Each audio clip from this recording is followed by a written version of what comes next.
Broadband is a rural issue, but then let's niche it down to the tribal lands. Recently, our local school system off reservation, because our kids don't go to school here on reservation, they had a COVID scare. So all the 7th graders are come home. So those kids that were now in school have to do school virtually.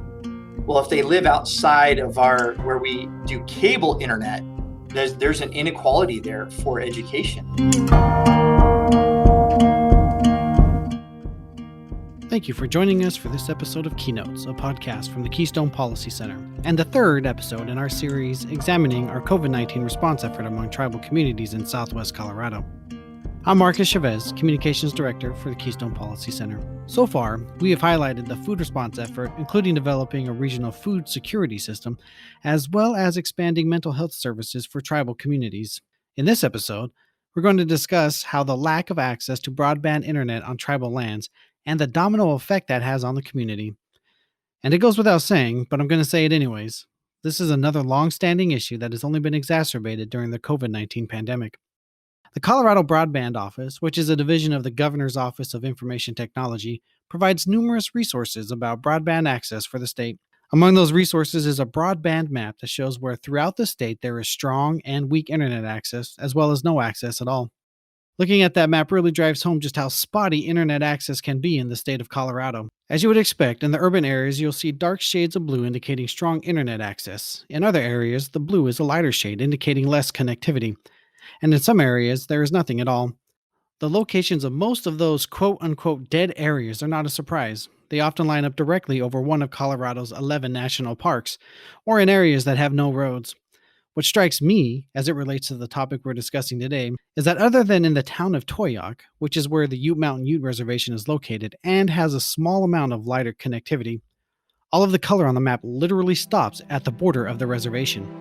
The Colorado Broadband Office even specifically designates a significant portion of the reservation as an unserved area, which is defined as those areas that have download speeds of 5 megabits per second or less, and also includes areas with no reported existing service.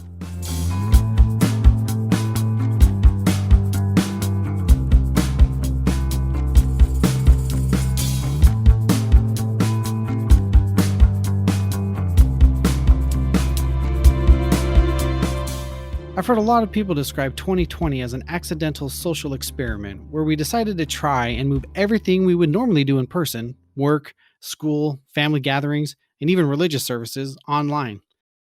And it seems anybody could do almost anything they needed to do online, except, of course, those people who aren't actually able to get online. The 2019 Broadband Deployment Report from the Federal Communications Commission states that 21.3 million Americans, or 6.5% of the population, lack access to broadband internet. However, a report from an organization called Broadband Now Research, released in February 2020, estimates that actually 42 million Americans, double the FCC estimate, do not have access to wired or fixed wireless broadband. And as you know, there tends to be a greater economic and educational disparity as a result of this digital divide. Ernest House Jr., the director of Keystone's American Indian Alaska Native program, explains. I want to make sure that we don't lose sight that virtual tools do not guarantee equity for a lot of our tribal communities and our indigenous populations. In fact, we know that pre-COVID, just a little over half of the American Indian Alaska Native population living on Indian reservations throughout the United States had access to higher internet broadband or high internet service. And so I think what I've quickly seen is this digital divide that we have discussed pre-COVID now really been expanded. Just think about how those of us who have easy access to the internet really take it for granted, and even more so during this pandemic. Think about everything the World Wide Web delivers to us or allows us to do, and how much we have leveraged it during this pandemic. Broadband is a huge issue. E-commerce is huge. Just think of this. If we have access to a single e-commerce platform, that could take someone out of poverty. Taking their wares that they make, even their handicrafts and their wares, if they could sell those online, that could take them out of poverty. That could stop generational poverty. Building our enterprise, the faster we have access to information, the faster we can respond. And the faster our response equals faster funding. So there's an economic, an education, and a mental health. So it's this perfect storm. That's Todd Geeson, who I'm sure you recall is the Mogollon Behavior Health Program Director for the Ute Mountain Ute Tribe. Our last episode explained the progress he and his team are making in bringing mental health services to the members of the tribe, but that progress was halted due to the pandemic. And a major reason for that halt was the inability to get telehealth services to tribal members due to a lack of access to broadband internet. There was also an educational need as students needed internet access to complete school in many instances. But as Geeson explains, they didn't just sit on their hands when faced with this hurdle. They started working with the governor's office to meet some of the immediate needs. We identified a information technology infrastructure gap. And I reached out to Ed Mills out of the governor's office of information technology. And, Ed Mills called a number of partners to the table. And Verizon was the one who really kind of took lead. And without Verizon, we would have not had connectivity for some high acuity behavioral health clients. And also some education, because we were right at the end of the school year in March. So without them, we wouldn't have had some connectivity. And they've really kind of come to the table. Once Geeson reached out to the governor's office, the Colorado Broadband Office began contacting major network companies and other partners that could contribute to potential solutions. Verizon and Sprint responded to the request, and both began to assemble personnel to leverage assets and technologies to address the needs of the tribe. Several meetings were also conducted to discuss possible solutions, including using available assets in the region, leveraging aerostats, microwave, and mesh networks. Verizon responded by sending 25 tablets and 2 Cradlepoint routers from their critical incident assets to assist with connectivity of individuals and agencies. During this time, Keystone started working on finding funding partners that would help the tribe apply for a grant that would aid in building a high-speed internet infrastructure. I can't thank the governor's office of information technology enough because they were facilitating calls.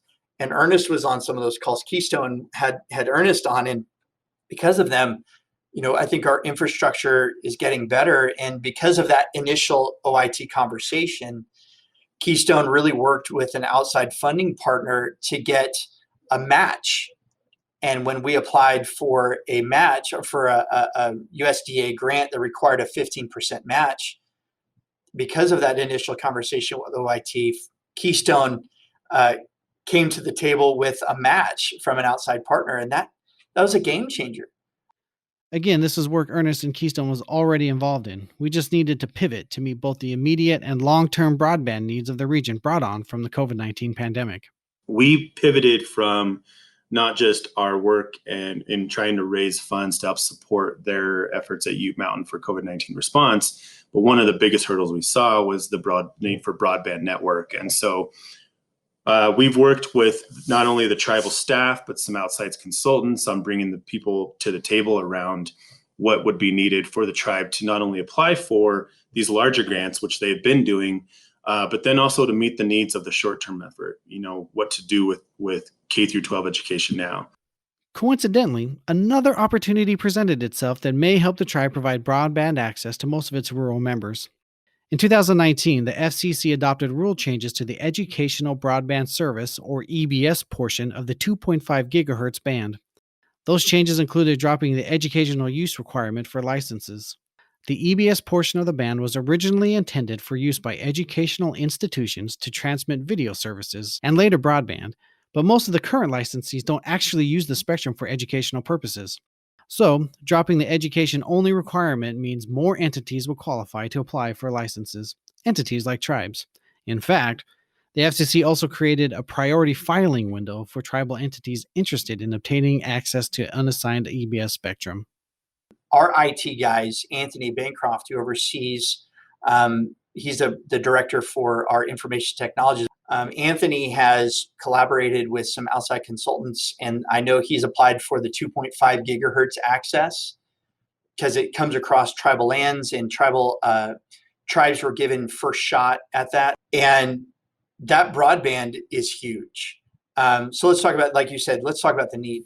The need is, like right now, we can't get broadband access to our whole community because there's no infrastructure. And then we'll talk about high speed. So there's nothing even in the ground that's that's here. So those pieces are huge. In October, the FCC announced the first set of spectrum licenses through the Rural Tribal Priority Window. Both the Ute Mountain and Southern Ute tribes were granted licenses. It's a significant step toward bringing fixed wireless technologies to southwest Colorado, as directional equipment can provide broadband service in remote or sparsely populated areas where other types of broadband would be too costly to provide. And so in the last 9 months, we've seen the Ute Mountain Ute Tribe work with state government, nonprofit organizations, and industry to make significant strides in meeting both the short and long-term broadband needs of the tribe. All this interweaving it, broadband is that fabric. And so now there's a big rush. There's a big push to try to get these communities online within the shortest amount of time possible. And I think we've seen so much support from around the state and around the country in that effort. Colorado's tribes have set a strong standard of success through collaborative action to meet the needs of its members during the COVID-19 pandemic. That success is due in part to its relationship with state elected officials. On the next episode of Keynotes, which will be the final installment in our series examining our COVID-19 work with Colorado's tribes, we examine the critical importance of developing a strong government-to-government relationship between tribes and states. I've learned firsthand the importance of maintaining that government-to-government relationship. And I think that one of those things that we see when there's not a supportive, strong state-tribal relationship is some of those fractionated conversations. And these are times when obviously emotions are running high, our stress levels are running high. It's not going to take very much to dial that up. Keynotes is a production of the Keystone Policy Center, a 501c3 nonprofit organization based out of Keystone, Colorado, which, for more than 45 years, has empowered leaders to reach common higher ground. This episode has been made possible by contributions from the Ballantine Family Fund and the Denver Foundation. If you would like to learn more about the Keystone Policy Center, visit our website at keystone.org.